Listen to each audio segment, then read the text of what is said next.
Romanos 12 diz assim: portanto, irmãos, rogo-lhes pelas misericórdias de Deus, que se ofereçam em sacrifício vivo, santo e agradável a Deus.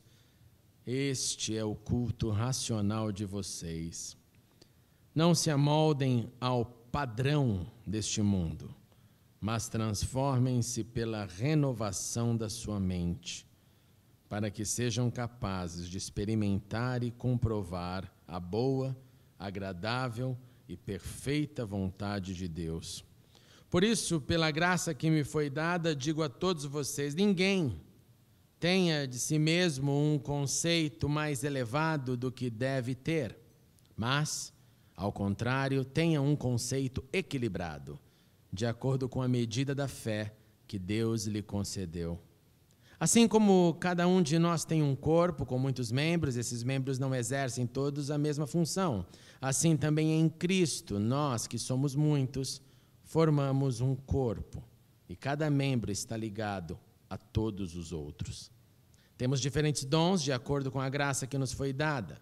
Se alguém tem o dom de profetizar, use-o na proporção da sua fé. Se o seu dom é servir, sirva.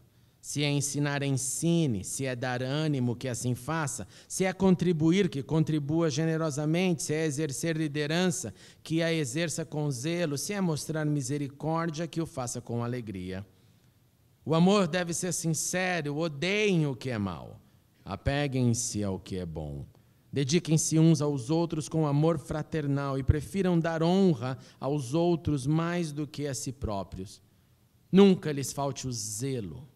Sejam fervorosos no espírito, sirvam ao Senhor, alegrem-se na esperança, sejam pacientes na tribulação, perseverem na oração, compartilhem o que vocês têm com os santos em suas necessidades e pratiquem a hospitalidade. E abençoem aqueles que os perseguem. Abençoem e não os amaldiçoem. Oremos uma vez mais. Obrigado, Senhor, por essa noite, por esse dia tão abençoado. Nesta hora nós suplicamos, dá-nos da Tua bênção, fale conosco, abra os nossos corações, dê-nos o entendimento que precisamos. Também seja com as nossas crianças, Senhor. Que cada uma delas agora receba a semente do Evangelho no seu coração. Abençoe cada professor que lá tem dedicado o seu tempo. E que cada criança cresça no conhecimento de Cristo Jesus, o nosso Salvador. E prepare-nos, Senhor, para participarmos do memorial da ceia. Em Cristo Jesus oramos. Amém e amém. Podemos assentar. Concluindo nesta noite a série de mensagens nas estações da vida, nós refletimos sobre as diversas estações que enfrentamos em nossa peregrinação sobre a terra e só nos resta agora pensar sobre o que eu chamei de no outono da indiferença. Como no imaginário que vira poesia e poesia que toca o nosso coração, eu recito: no outono a vida se transforma. No outono a morte parece ter chegado. No outono a paisagem muda, mas a vida ainda lá está. Tempo de recolhimento, tempo de ir mais dentro do que fora. Tempo de pensar, de ver mudanças.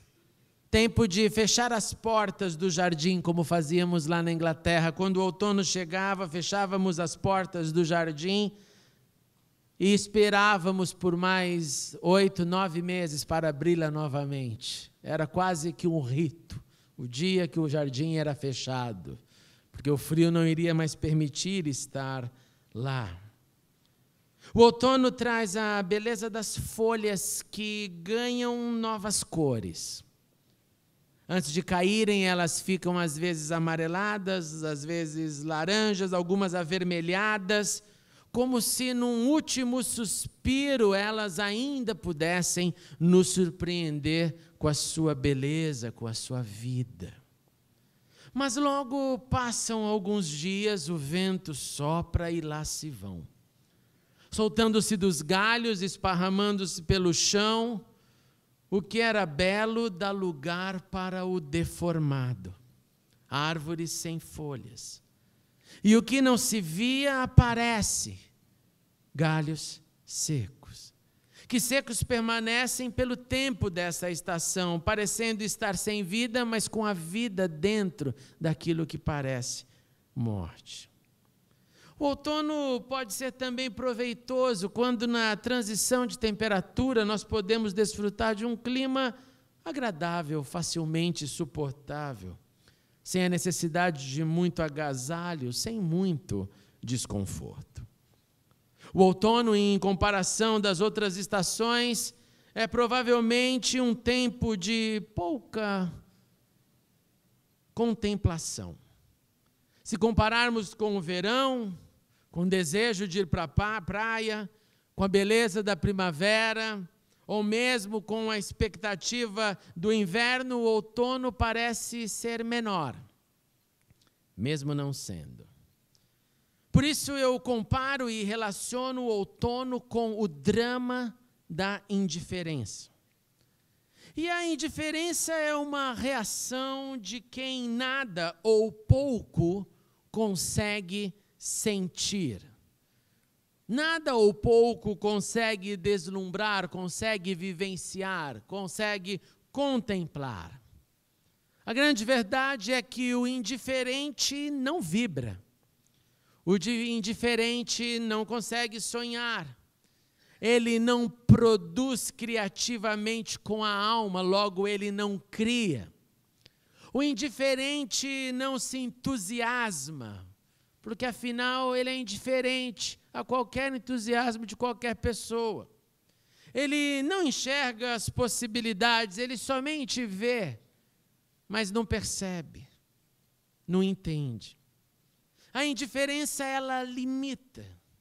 A indiferença deprime, a indiferença angustia, ela mantém preso o indivíduo numa zona que não tem conforto.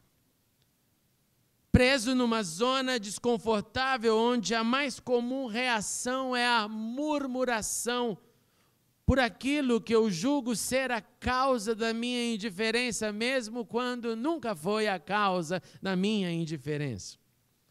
Eu não consegui então celebrar o verão, as folhas caíram, o clima mudou, eu nada percebi, porque sou indiferente ao que acontece. Ou melhor dizendo, eu não só celebrei, mas eu não contemplei, eu não vivenciei, eu não enxergo. Por quê?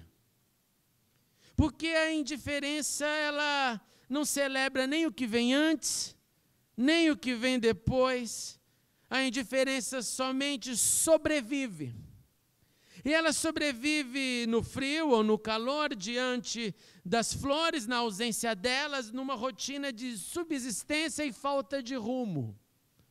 Ela nutre, então, o indivíduo com a responsabilidade mínima de viver e de pagar as contas quando pagam.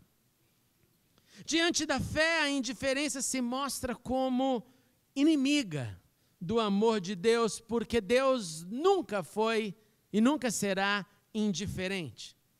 Inimiga das possibilidades dos humanos, porque ela reduz o ser humano. Ela faz o ser humano acreditar que o seu alcance é pequeno. E tem um coral enorme do lado dela que diz, é verdade, nada podeis fazer e nada podeis fazer. E vamos diminuindo cada vez mais. A indiferença é inimigo de tudo que pode gerar mudanças, porque mesmo no seu desconforto, ela prefere ficar como está. Eu estava nas ruas um dia desses e uma mulher me pediu ajuda e eu comecei a conversar. E eu ofereci ajuda.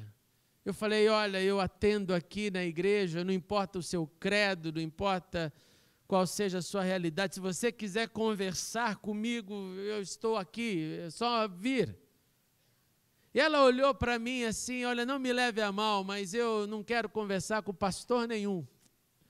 Falei, de maneira nenhuma eu levaria a senhora a mal, mas se por um acaso, algum dia, uma luz bater na sua alma de que pastor também é gente, eu estarei ali, de braços abertos no meu gabinete para ajudá-la. E é incrível, porque a conversa foi indo, uma pessoa que eu nunca vi na vida, e ela então começou, ela não queria conversar comigo, mas ela começou a contar os dramas. E na hora que ela contou primeiro, apertei o pause e comecei a dar algumas dicas para ela. Ela falou, não. Eu falei, então, a senhora nunca irá mudar, porque a senhora é indiferente à mudança.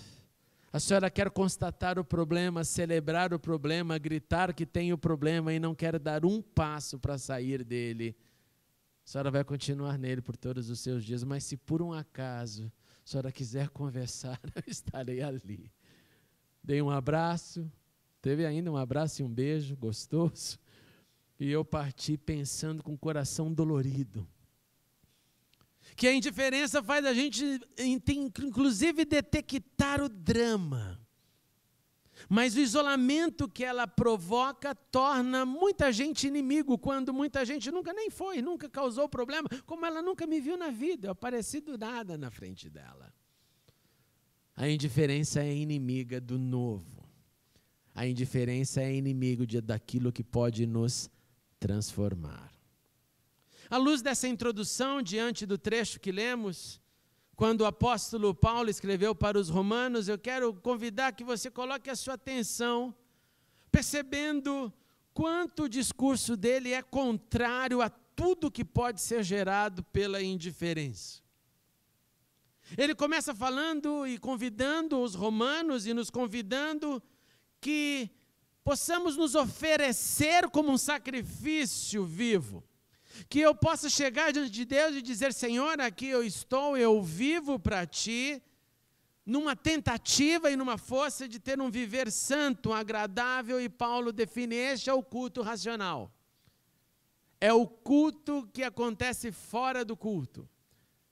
Este formato de vida onde eu me ofereço a Deus e eu vivo nessa consciência é o meu culto da semana, quando o culto do domingo acaba. Agora, se a indiferença reinar em mim e você, nós jamais iremos nos oferecer a Deus, nós jamais iremos lutar para um viver santo, pois o indiferente aceita o que é, mesmo quando o seu ser não o faz feliz. Indiferente não tem coragem de dizer, Senhor, aqui estou, e que diminua eu e o que o Senhor cresça. Paulo continua, olha, existe um padrão nesse mundo, mas esse padrão é deles, não nosso. Então nós temos que passar por uma transformação de mente, uma renovação, para que depois disso eu possa experimentar o quê? O grande desejo de todo mundo que tem consciência, que é viver debaixo ou dentro ou na vontade de Deus. Agora, a indiferença, infelizmente, é o padrão comportamental da maioria. E a maioria representa o que Paulo chama deste padrão, do padrão deste mundo. Com indiferença, nós não poderemos experimentar a vontade de Deus. Porque Deus, como disse, jamais será indiferente. E como filhos e filhas de Deus, eu não posso ser indiferente. Indiferença é igual tudo aquilo que não é vontade de Deus.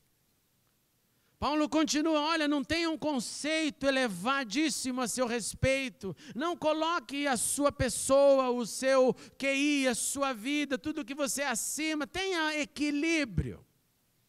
O indiferente nem sempre se manifesta como superior, isso é uma verdade. Mas às vezes ele se sente inferiorizado. E a forma então de ele reagir a esse sentimento de ser ou de sentir inferior é um menosprezo, eu não quero então participar de nada, então portanto eu irei pelo caminho do isolamento, ao invés do convívio de amor. Já que eu não tenho um conceito equilibrado ao meu respeito, que me coloca naquela condição de que eu estou debaixo das mãos de Deus, Aqui está um ato dos judeus que o dia que eu entendi, me tocou muito o coração, quando perguntei há uns 20 anos atrás, talvez, por que vocês usam esse quipá na cabeça? Aquele chapéuzinho já devem ter visto.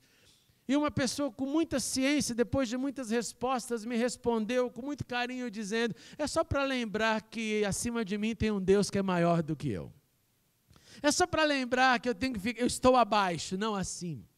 É só para lembrar que eu olho para os céus e é Ele quem está lá soberano, e não eu soberano de toda a terra. É só uma divisão para que me faça lembrar de que eu estou embaixo e Deus está em cima. O apóstolo Paulo continua dizendo e falando sobre os nossos dons. E a conclusão dele é tranquila. Se você tem dom de servir, sirva. Se você tem dom de profetizar, profetize e proclame. Se você é uma pessoa animada, gere ânimo. Se você tem generosidade, reparta de vida, compartilhe. Se você é líder, lidere, tenha zelo. Ele fala o óbvio. Se você tem um dom, manifeste-o. Não tem nenhuma ciência aqui. Agora, o indiferente, para ele, isso nada serve. Porque o indiferente não serve. O indiferente afoga o seu dom. O indiferente se esquiva, sempre tem uma outra agenda que não o permite servir de maneira nenhuma. Ele foge de qualquer compromisso. Ele prefere o nada fazer, ou somente fazer o necessário, portanto, celebra pouco, pelo fato de não se lançar nas surpresas da vida que vem através do serviço. Porque o serviço me faz levantar e me jogar e me lançar num terreno que eu não conheço, e quando vem ali a resposta de Deus, eu me alegro. O indiferente, então, não é acessível para essas alegrias da vida, porque a vida dele é um quadrado, é uma rotina. Eu não me lanço, eu não me jogo. O indiferente também vive daquilo quando ele teve uma vida diferente da indiferença, ele lembra daquilo que fez quando não era indiferente. E às vezes celebra no mural bem grande da vida, o tempo que eu não era indiferente, eu fiz A, B, C. Quando foi, meu irmão? Faz 20 anos. Ele vive de troféus do passado e não de surpresas do presente. E acha que os troféus do passado podem trazer alguma alegria para o resto da vida, quando não trazem. Ao contrário do texto, o indiferente não demonstra amor sincero. Quando Paulo escreveu sim, que o amor seja sincero e odeie o que é mal. Pois se eu não revelo quem eu sou, ou ponho uma máscara para ser o que não gostaria de ser, eu não consigo também demonstrar o meu amor. Consequentemente, eu pouco me dedicarei aos outros, se um dia é que me dedicarei a alguém. Ele desconhece os benefícios de uma vida fervorosa, porque ele também é indiferente quanto às suas emoções. No meu coração ninguém toca. Um dia uma pessoa me falou, pastor, eu estava no culto, estava tão gostoso, Deus começou a tocar no meu coração. Eu falei, chega, esse negócio aqui não é de Deus. Eu falei, pô, mas você acabou de falar que era Deus que estava tocando no seu coração. Não, mas eu fiquei com medo, esse negócio é coisa de pentecostal, eu não entendi direito, é melhor parar, pastor, é melhor parar. Eu falei, meu filho, estava gostoso? Estava. Estava te levando daqui, quase chorei. Por que não chorou? Dá vontade de bater num camarada desse, para ele chorar de verdade. Deus te tocando, abrindo seu coração, e você, não, eu não vou permitir Deus entrar no meu coração, porque se Ele entrar e me quebrantar, talvez eu tenha que fazer como Zaqueu, né? Pagar 4 vezes mais pelos danos que causei. Então o indiferente, ele não deixa o fervor acontecer. Ele mantém-se senhor das emoções, da vida, da racionalidade, da razão, da sua matemática perfeita. É tudo esquadrinhado da forma que ele quer, da forma que ele deseja. Então não entende o que é estar aos pés do Senhor, que é a fonte de todo o fervor. Pois uma vez no fervor nós somos cheios de vontades de tocar e não se isolar, de ser transformados. Nós não, então, encaramos o nosso eu dizendo, estou feliz com a porcaria que eu sou. Quem não é indiferente vive nos pés do Senhor dizendo, transforma-me um pouco mais, transforma-me por completo. O indiferente não doa, O indiferente não reparte. O indiferente não ajuda. O indiferente não se engaja. E ele não para por aí. Se ele vir alguém fazendo isso, ele vai falar: meu, mas você não acha que já fez demais? Você não acha que já está bom? Ele não entende chamados, ele não entende vocação. Ele não entende que quando o Senhor enche o nosso coração de desejo, não há limites no serviço. Eu não chego no final da semana e falo: Deus, as minhas horas hoje de serviço no altar já deu, então agora não quero nem saber, eu vou para casa, eu te sirvo só quarta-feira que vem. Pelo contrário, eu falo: Senhor, tem misericórdia de mim quando eu não me sinto apto para isso, porque eu quero viver o meu culto racional todos os dias.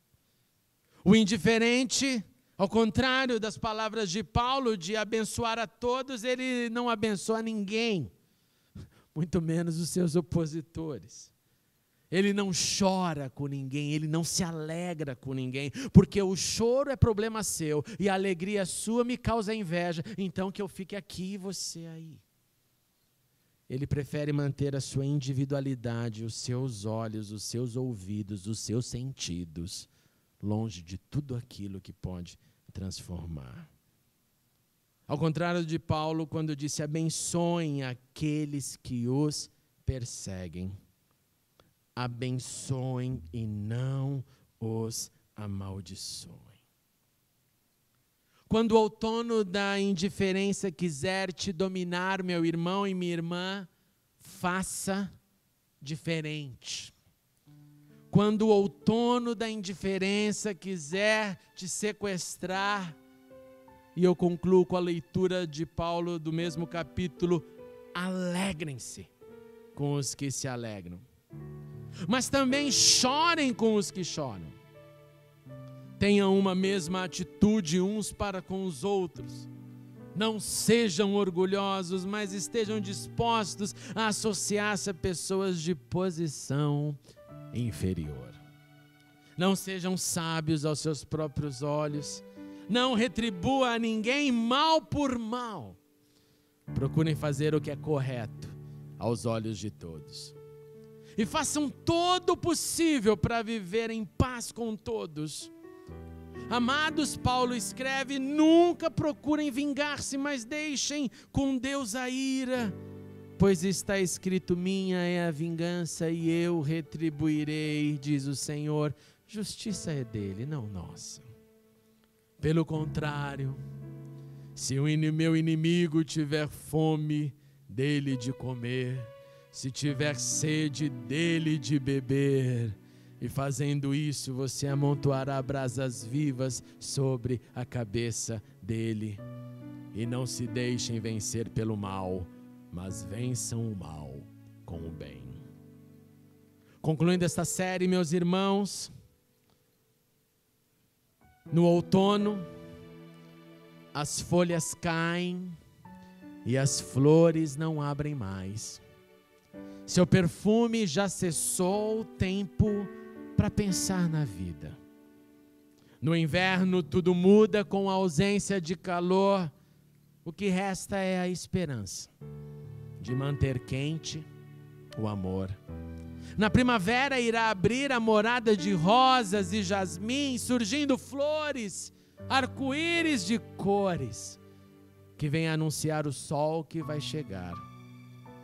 E no verão, no verão, mais uma vez, iluminar-me e esquentar, mostrando o Deus que está por trás das estações, é o mesmo Deus das minhas e das nossas emoções.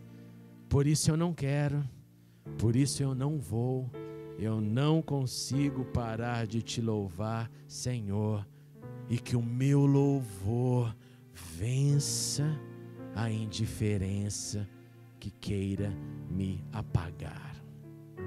Independente da estação que você estiver enfrentando, não pare de louvá-lo, não pare de segui-lo, não pare de servi-lo e ame em todo o tempo, pois o Deus das estações conosco está, aleluia, em todas elas. para reafirmar possibilidades de crescimento, nos guiar, cuidar das nossas emoções e nos manter com fé, com coragem, guiados pelo Santo Espírito, hoje e sempre. Que assim seja.